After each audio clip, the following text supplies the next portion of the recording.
You'll be fine going to the hospital alone, right? I swear I'll send you straight to hell. My name is Lisa, and I'm currently 9 months pregnant. It's my first time giving birth, so while I'm filled with anxiety, I feel truly blessed about welcoming a new member into our family. My husband, David, is a white-collar worker and has weekends off. However, he doesn't offer much support around the house or help with shopping. This is because he usually goes back to his parents' home on weekends. David has a deep bond with his in-laws, and since their home is nearby, he spends almost every weekend there without any specific reason.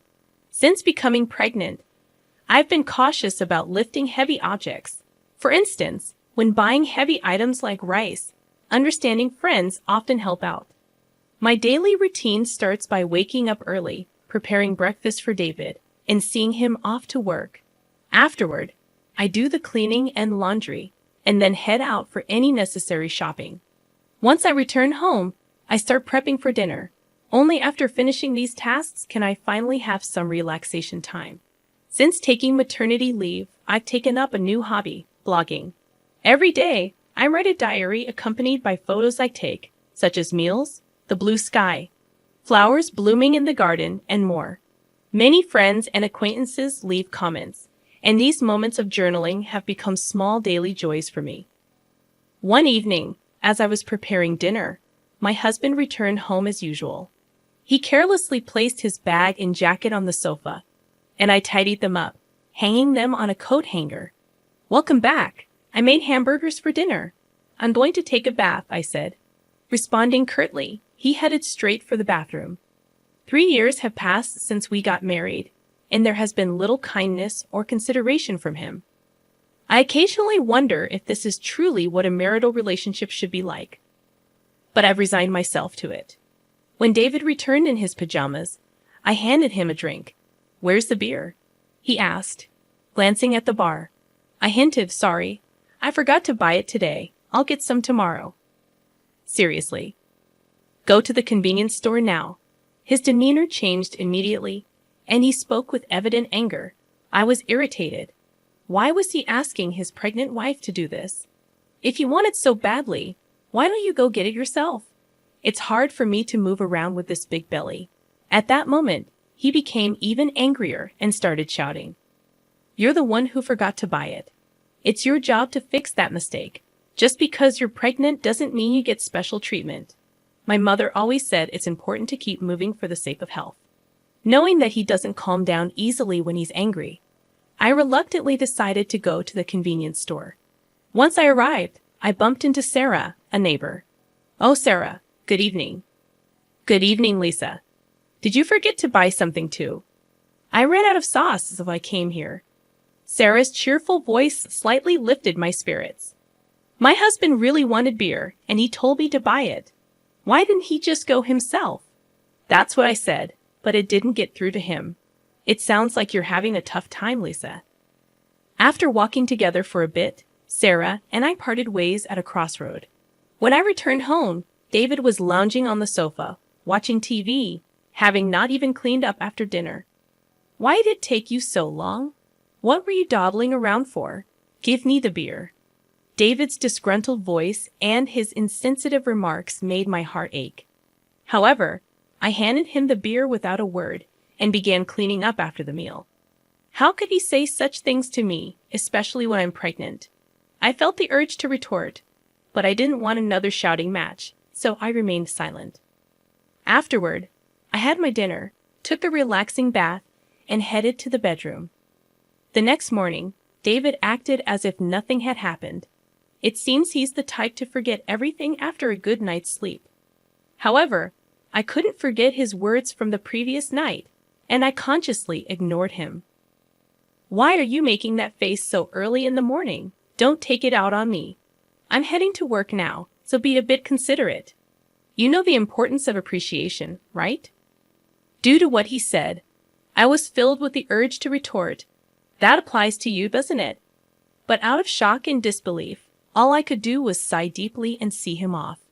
"Be careful, right? I won't eat dinner tonight. See you." Without any explanation, David left in a hurry. After seeing him off, I took care of household chores and went shopping as usual. However, since David mentioned he wouldn't be having dinner, I decided to prepare something simple just for myself. Then, as I was about to start my meal alone in the evening, I heard David's unexpected return and rushed to the entrance. "I'm back. Thanks for your hard work, but you said you didn't need dinner today, right?" "Yeah, but my drinking party got canceled. I'm hungry. You have something to eat, right?"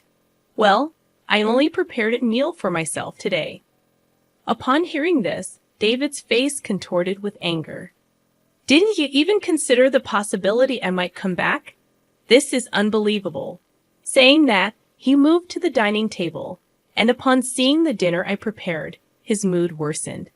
"What do you call this a meal?" I seriously question if you're properly doing your duties as a housewife. Don't waste the money I'm working for. I quickly prepared something for myself.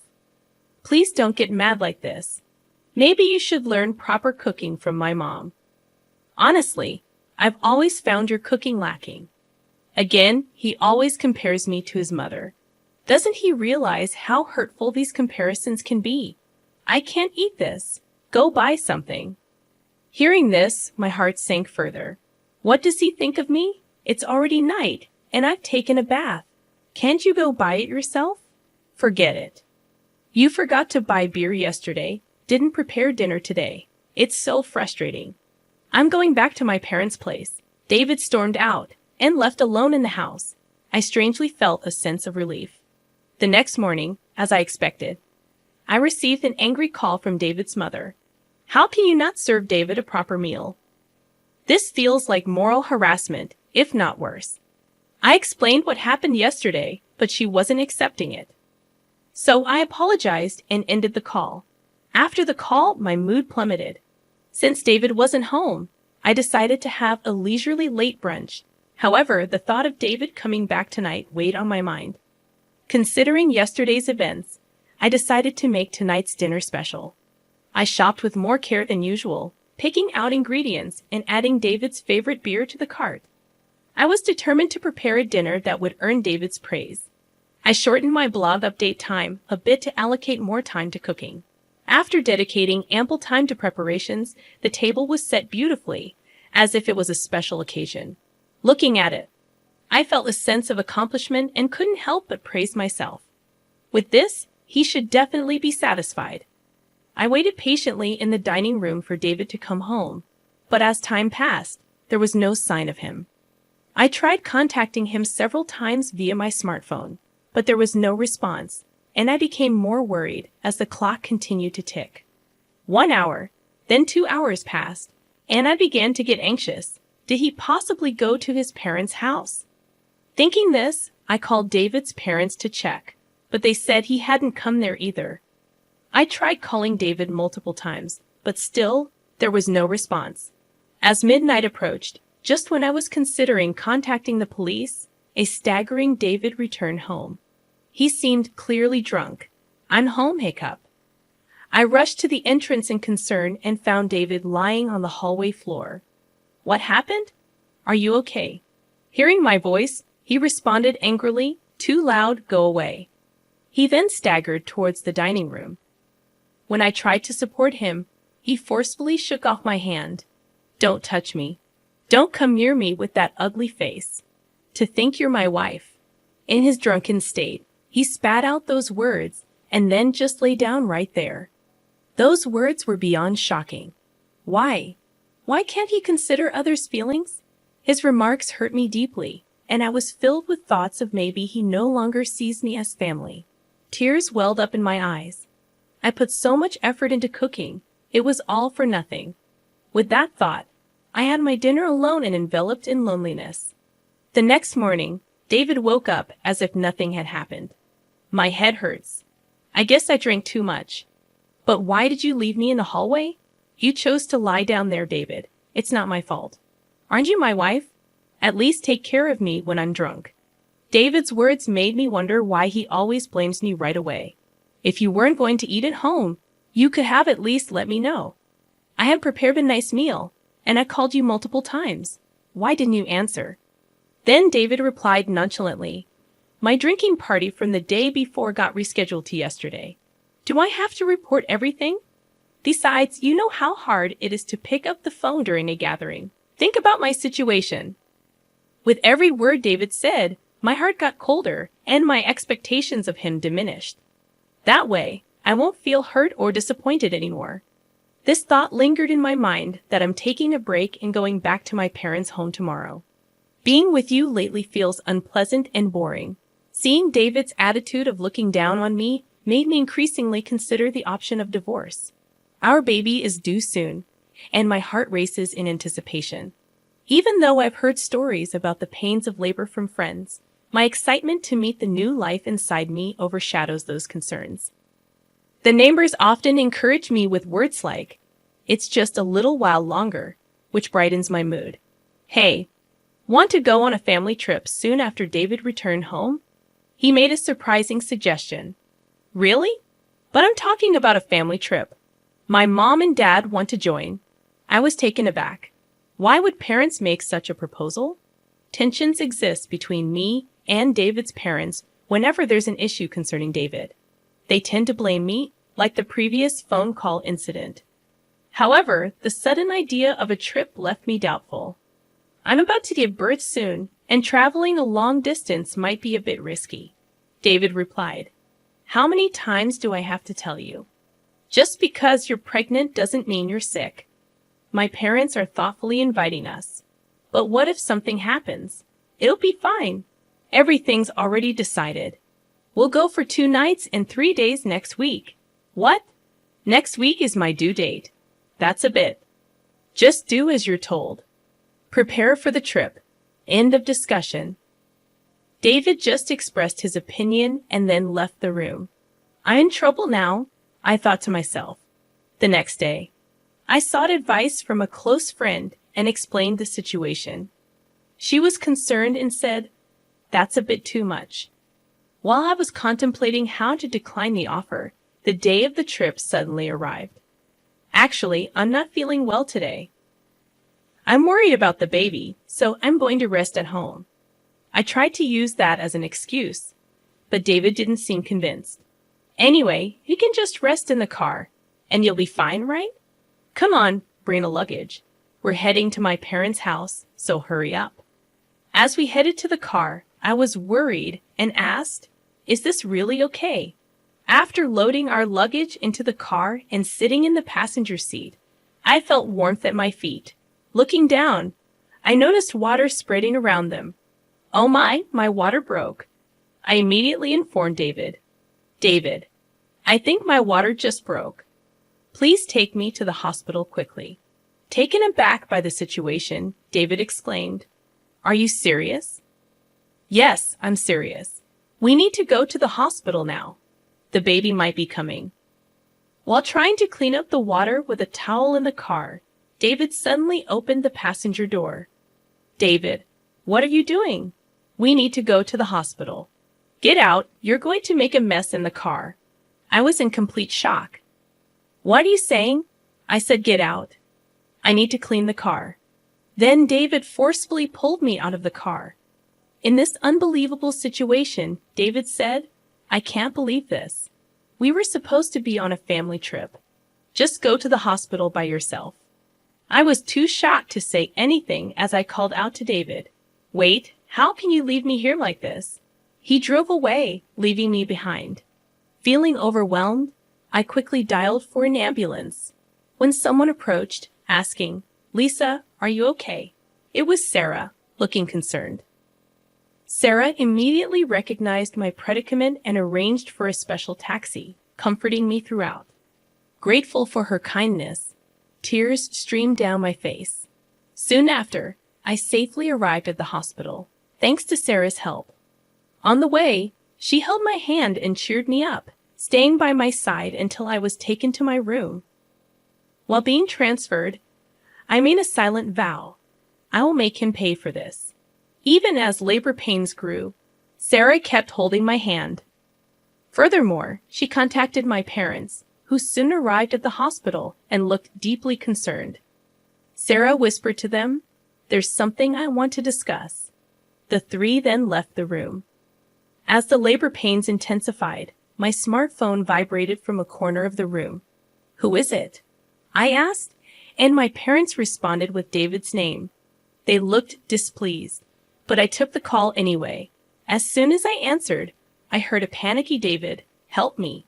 However, I was in no state or mood to converse with him and promptly ended the call. Despite my parents turning off my phone, David continued to send messages.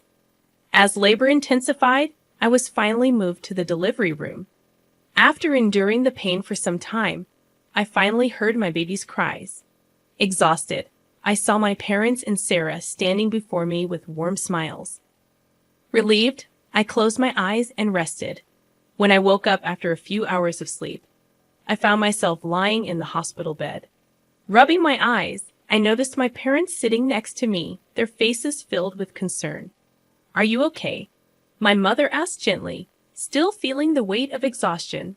I couldn't muster the energy to sit up, while my father looked teary-eyed. My mother consoled him, saying, "The postpartum period can be exhausting." Witnessing this heartwarming scene, a smile formed on my face. "How's the baby?" I inquired. My parents informed me that the baby was undergoing some tests, but would be back in the room soon. However, I noticed Sarah wasn't present. Responding to my unspoken question, my mother remarked, "Sarah left a little while ago." Thinking about how things might have turned out had Sarah not been there, a feeling of gratitude settled over me. I made a promise with my parents that after being discharged, I would visit Sarah to express my gratitude. Turning on my smartphone to inform my friends about the birth, I was met with an overwhelming number of missed calls, mostly from David. The sheer number left me momentarily stunned, but I felt no hope or expectation from his calls. So I closed the notifications without hesitation. One of my friends visited the hospital room to congratulate me on the birth. As she rejoiced and extended her genuine wishes, I opened up about the recent incidents with David. After hearing the story, she expressed both shock and anger, half-jokingly saying she'd like to punish him a bit. But she also emphasized that my health and rest were paramount, chatted with me for a while, and then left. My parents, already briefed by Sarah about the whole episode, asked, "What are you planning to do next?"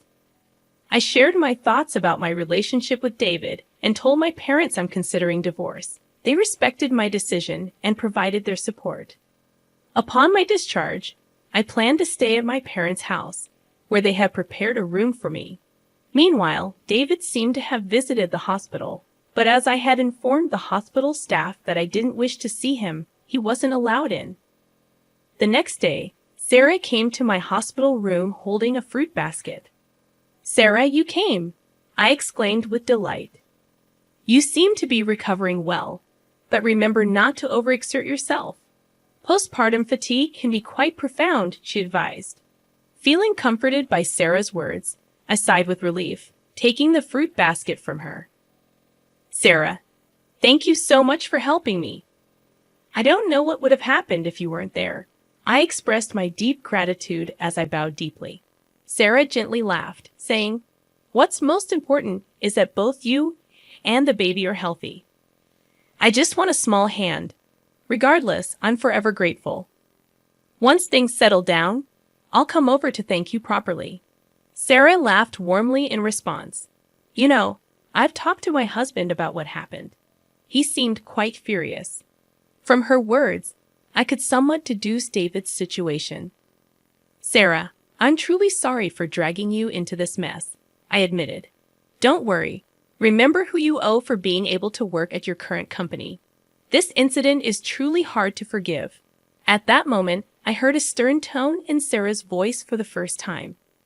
Sarah was actually the wife of the CEO at the company where my husband worked. When we first moved to this residential area, I had no idea about this fact. However, as we frequently encountered each other at the local supermarket, shops, and occasionally at convenience stores, we gradually became closer. We even began to enjoy tea together, and during these sessions, I learned about the nature of her husband's job. On the other hand, my husband was completely unaware of this background. This was because he didn't even accompany me for our initial neighborhood greetings and didn't prefer interacting with our neighbors. Sarah had previously told me gently, "I don't want to cause any trouble, so don't tell your husband," and I had respected that request. Knowing that I was pregnant and still being forced to endure my husband's unreasonable behavior, Sarah had several times suggested, "Should I talk to my husband about this?" However, I had always declined, not wanting to trouble her. But with this recent incident, perhaps even Sarah reached her limit. That's why my husband kept calling Sarah. "I really can't thank you enough for everything." Sarah's strong words made me realize how fortunate I was to have someone who'd go to such lengths for me. I couldn't help but tear up. Seeing my reaction, Sarah once again gave me a warm smile. "Lisa, you're a dear friend to me. I can't just stand by and watch when something like this happens to a friend." Our conversation was filled with heartfelt smiles. However, my husband's messages didn't stop despite the barrage of notifications. Online, I consciously ignored them all. Thinking about the divorce made my mind clear, and all I wanted was to think about how to live my life with my baby. As I was preparing to leave the hospital, a close friend visited my room, handing me her smartphone and saying, "I want you to see this." Displayed on her phone was a post that had become a major topic on a certain social media platform. When I asked what it was about, she informed me that she had posted about my husband's recent actions on social media.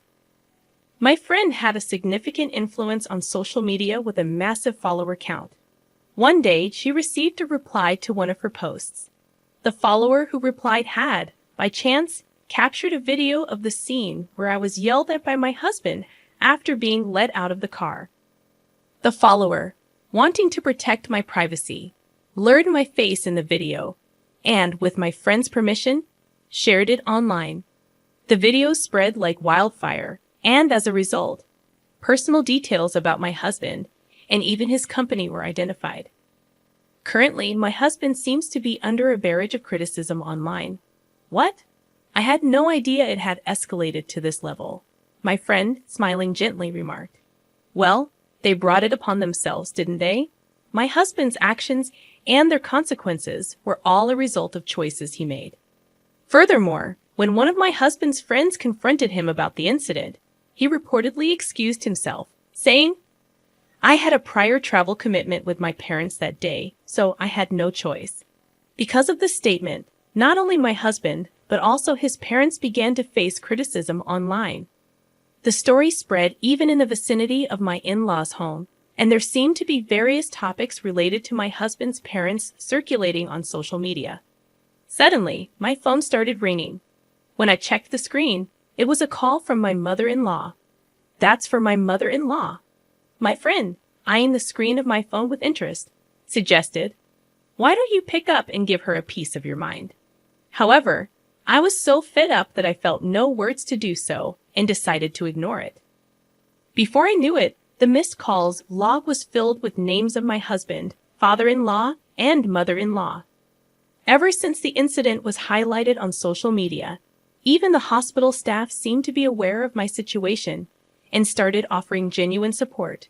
Whether my husband or in-laws came to the hospital or called multiple times, the hospital staff didn't allow any contact with me. As my discharge date approached, I had one pressing worry: whether my husband and in-laws might be lurking outside the hospital. My parents reassured me, saying, "You have nothing to worry about." But the thought of my precious baby being in danger left me anxious. However, that concern was quickly dispelled on the day of my discharge, as my parents were helping me with my belongings. I heard my husband's voice shouting, "Lisa," followed by the loud voices of my in-laws. Suddenly, men in black suits surrounded me, forming a protective barrier. As I tried to understand what was happening, one of the men approached me, gently opening the car door and said, "Don't worry, we're here on Sir's request to protect you." It seemed my parents were already aware of this, as my mom said, smiling, "Didn't I tell you there's nothing to worry about?" Believing her words, I felt relieved and smoothly got into the car. All the while, my husband and in-laws, overwhelmed by the presence of the bodyguards, couldn't come any closer.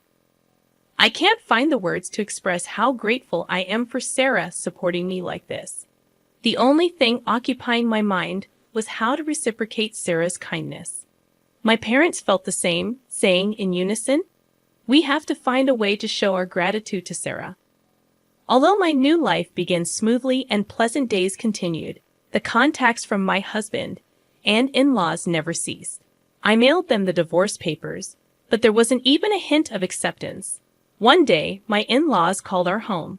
It seems my father answered, and they addressed him with the attitude of, "She became a part of our family, so no matter how she's treated, she shouldn't complain." When my father angrily retorted to their statement, it seems they were taken aback and quickly hung up. While discussing how to handle this with my parents, I decided that seeking professional assistance was the best course of action and resolved to consult a lawyer. Coincidentally, my father was acquainted with a lawyer, and when we explained our situation, he graciously promised to help. I informed the lawyer about the video circulating on social media and detailed past events. When the lawyer reached out on our behalf, my husband was initially taken aback. However, over time, he became defiant. "We'll solve marital issues ourselves. We don't need a lawyer," he argued in a fled tone. However, the lawyer calmly responded, "I'm acting upon Lisa's request. Any future communication should be directed to me. It's up to Lisa, my client, to decide whether or not she wants to involve a lawyer." My husband was at a loss for words, though initially refusing to divorce. When mediation and the possibility of a court case were suggested, the word court seemed to shake him, and he reluctantly agreed to the divorce. I have no interest in the child and have no intention of seeing them in the future, so I don't see why I should pay child support. As for property distribution, I did nothing wrong, he claimed irrationally. The lawyer calmly explained from a legal perspective, but my husband still seemed unconvinced. "In that case, it seems we'll meet in court," the lawyer suggested.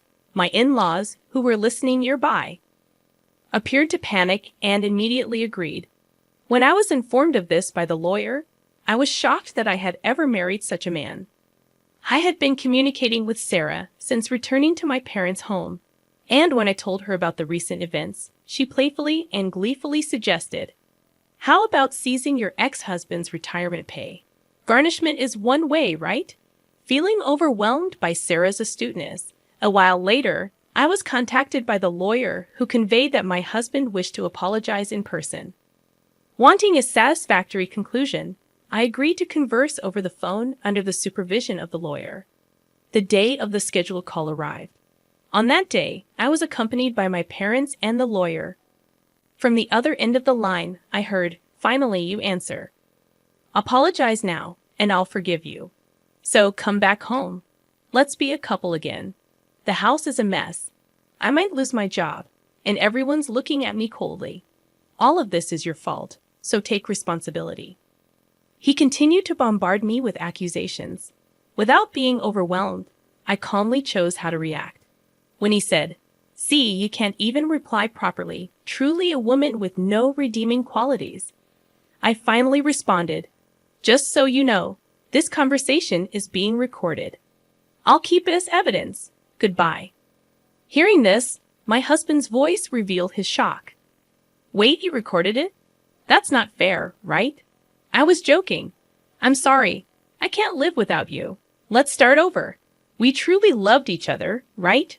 I promise I'll try harder from now on." After hearing those words, I immediately hung up the phone. With the recorded data in hand, I handed it to the lawyer and asked, "Can you utilize this audio as evidence?" Shaking his head in disbelief, the lawyer remarked, "He truly is an incorrigible man." My parents, feeling the same as me, had firmly decided to sever ties with him. Seeing his behavior filled them more with astonishment and disappointment than anger. At some point, I realized I was slightly enjoying this drama, clinging to the little devilish side of me that emerged. The divorce procedures with my husband concluded smoothly. Both the property distribution and child support agreements went forward without a hitch, and the turmoil began to subside. Due to the information Sarah shared with her husband, the president of my ex-husband's company, he was promptly disciplined. The president, known for his family-oriented values, believed that an employee who couldn't protect his family couldn't be trusted by the company. David lost his job, couldn't make housing loan payments, and returned to his parents' home. His reputation was tarnished by the viral video, and he struggled to find stable employment, barely making ends meet with short-term part-time jobs. Rumors spread about his parents too, and according to reports from Sir's friends in the neighborhood, they seemed to live in perpetual unease.